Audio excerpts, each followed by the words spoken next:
What's up, guys? Welcome back to Newswave. So a quick heads up, tomorrow morning, that's Friday on Christmas Day, there will not be a Newswave, but we will be back here Monday next week, 8 a.m. Eastern time, and continue throughout the week like normal there. There will still be several videos going up over the next couple of days, however, so make sure you stop by the channel and check back time to time to see what we have here. Today, though, we have several things to go over before we get to the weekend, which includes Microsoft actually responding to some of the rumors around Halo Infinite being canceled for the Xbox One. Nintendo closed down a loophole that was being used quite extensively, I would say, on the eShop by developers and publishers when it comes to manipulating the price through discounts. And for some reason, Ubisoft keeps trying to tell us about a game that has not been announced on the Switch yet, because they keep posting it on their own website. Guys, if you enjoyed these videos, make sure that like button helps out a ton. And if you're new here to the Spawnwave channel, make sure you subscribe down below. And we're gonna start today with a Kickstarter. And I don't usually talk about Kickstarters because really, if you look at them, it's like 50-50 if the thing even comes out.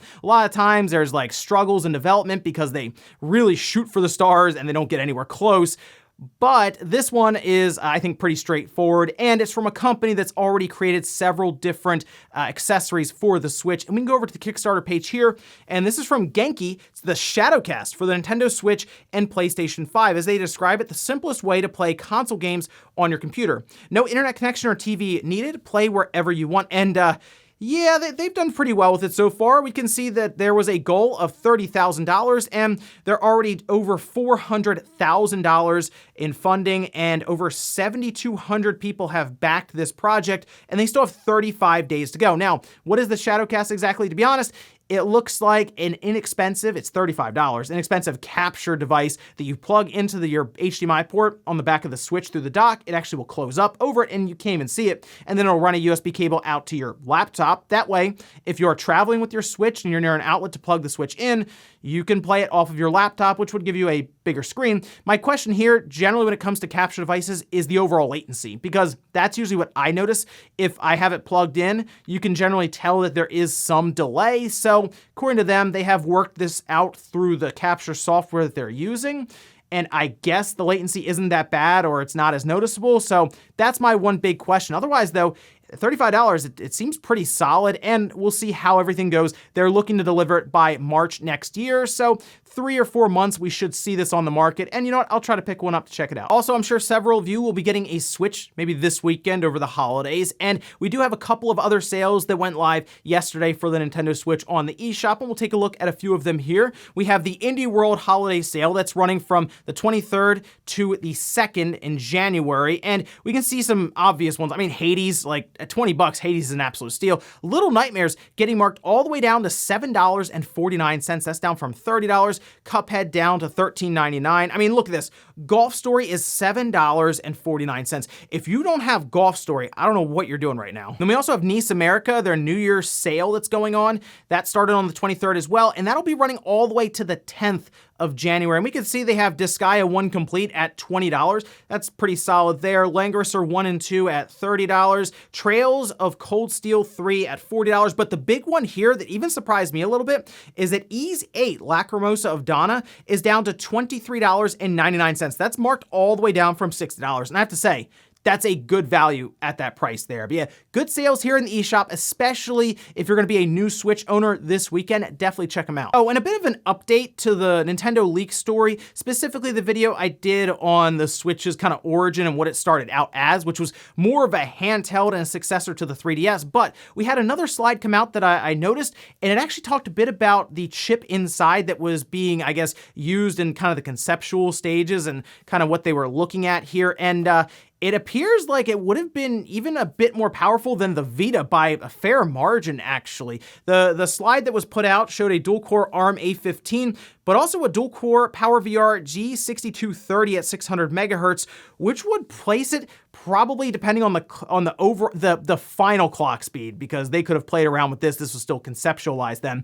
It could have still placed it 3, maybe even 4 times more powerful than the Vita overall. So this would have been an interesting device to see come to market. It's much smaller than something we have with even the Switch Lite, and being that much more powerful than the Vita and backwards compatibility with 3DS games, that would have been something to see. And guys, with some of the quick news out of the way, let's get into the bigger stuff. We're gonna start right away with this loophole that Nintendo appears to have shut down on the eShop. Now, the big thing with the eShop is, I mean, let's be real, you look at it and it's just covered in games. Some of them are just outright junk. Like, you look at it and you're like, how is that even on here? So a lot of times you have to go through all of this junk to find the really good games. But there are times where it appears that games are marked down like a ridiculous amount, like 95% off, 99%, and it's like a penny. And you look at that and you say, why is that? The reason that happens is because the way that the eShop appears to sort by popularity is just how many times a game is bought, not like overall game sales, just how many times. So if you mark it down to like a penny, and I mean, some people might go through there and just have a penny left over in like their wallet on the eShop or something. And they're like, well, I guess I'll take this. It's 99% off. That will then boost it in Nintendo's own eShop algorithm, and it'll get it closer to the top of how popular the games are on their charts.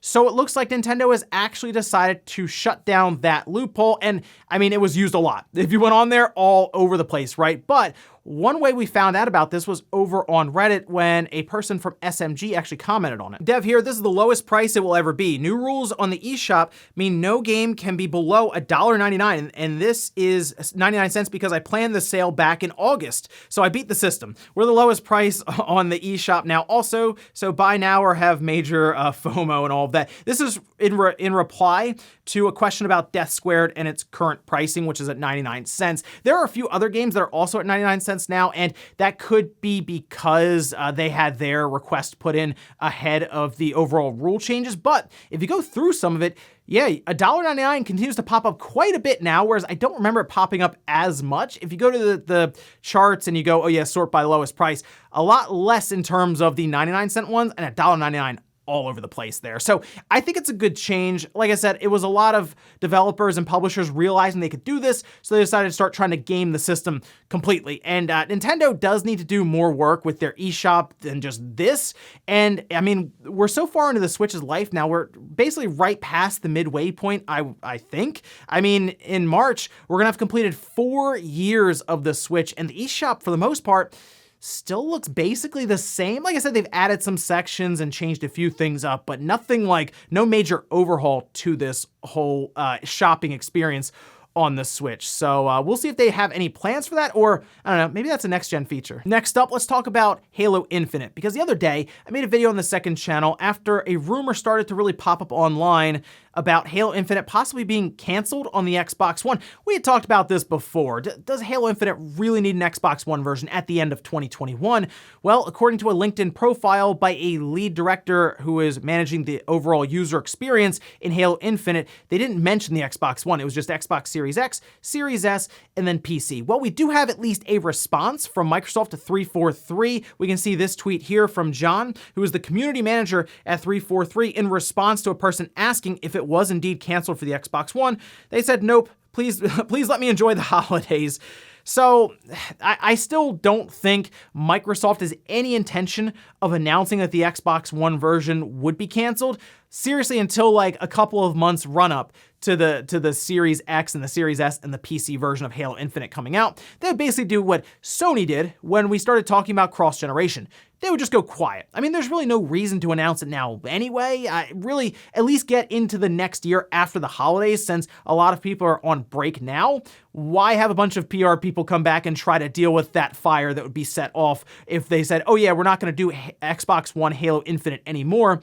While I think a lot of people would understand, there are still gonna be people who are gonna be frustrated because Microsoft said prior that it would be on the Xbox One. But like I said, does it need to be on the Xbox One at the end of 2021 when a lot of people are probably going to be moving on to at least the Series S, a $300 machine, one that's aggressively priced?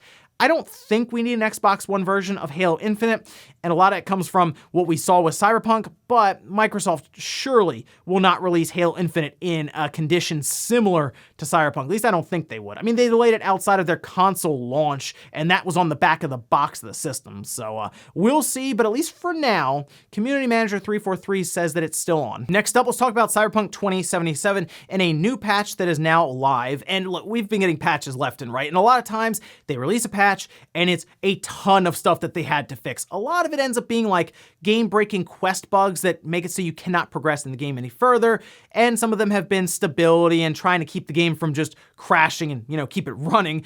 But this one in particular appears to fix a serious issue because it dealt with your save file and it would corrupt. And that was a problem. People were noticing it, and it looks like they've at least dealt with that. Let's go over to the webpage here that was posted with the details by CD Projekt Red. Hotfix 1.06 is available on PC and consoles. We do have at least one thing here for quests, but the biggest part appears to be for console-specific improved memory management and stability, resulting in fewer crashes. That's good to hear because I see a lot of crashes still when I'm playing Cyberpunk on the PS5, but PC specific. Remove the 8 megabyte save file size limit. Note this won't fix save files corrupted before the update. So it was PC specific, and I felt like it was because the 8 megabyte file limit, that is something that was basically impossible to see on consoles anyway. As far as I understand, the 12.59 megabytes that I was seeing on the PS5 is just the container that it creates, and we don't know how big the save file is in it. But I didn't really see a lot of people talking about having their save files corrupted on console, and that's why it was mostly being pointed to as a PC issue, and I guess they've at least confirmed it somewhat here.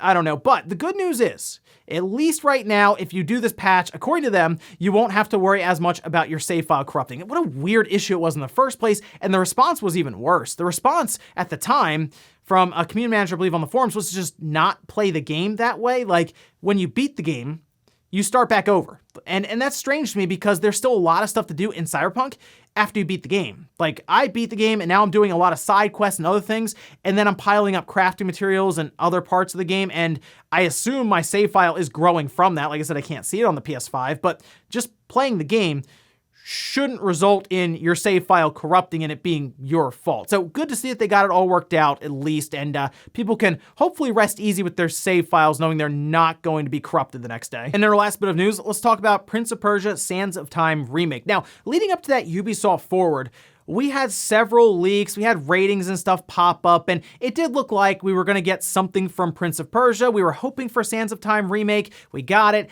and then we saw the character models and we were like, ooh, that's not good, but they did delay it until March 18th. But during the run-up to this, with some of the rumors and the leaks that started to pop up, the Switch version was at least present, like it was being mentioned for all the different platforms. However, once it was revealed, it was PS4, Xbox One, and PC. We were missing the Switch version. And for some reason now, Ubisoft keeps posting it on their website, and they did it again. So, like, you can see it here, right? There's the Switch version right next to all the others. Looks pretty straightforward, looks normal. And yeah, I think it's going to happen months after it comes out in March. I don't think they'll announce it and it comes out in March alongside of these ones.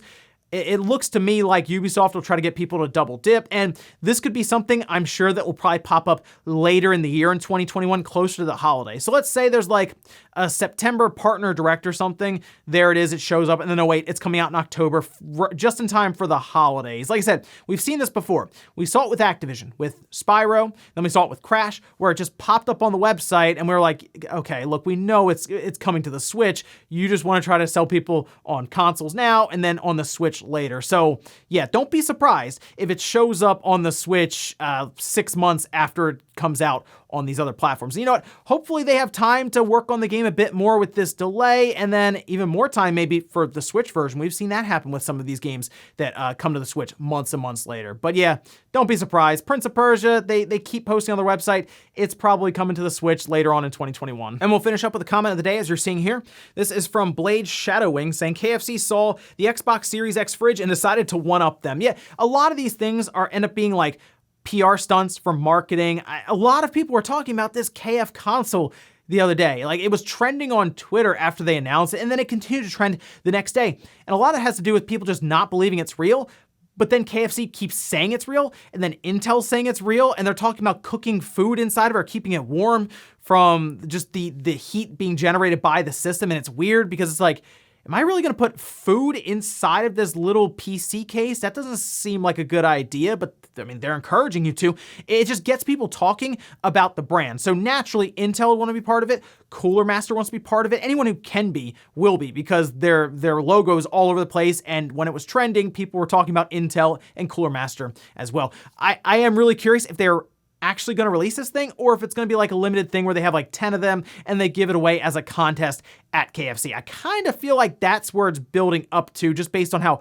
customized the case itself is, but we'll see. Either way, it got everyone talking about KFC. And ladies and gentlemen, that's going to do it here for Newswave. If you enjoyed this video, guys, hit the like button, really helps out. If not, hit the dislike. Leave comments down below about everything we talked about here today. Whereas Nintendo shutting down that loophole on the eShop where all these massive discounts were happening, and they say, no, you have to at least charge $1.99 because we know you're doing this for promotional reasons. And do you think the eShop itself needs a massive overhaul or just a few tweaks here and there? And then what do you think about Prince of Persia on the Switch? It seems pretty obvious. Ubisoft keeps listing it on their website. They should just announce it now. Get it out of the way. Thanks, guys, for watching. Have a great weekend. Have a great holiday. And I'll see you back here Monday morning, 8 a.m. Eastern Time for Newswave.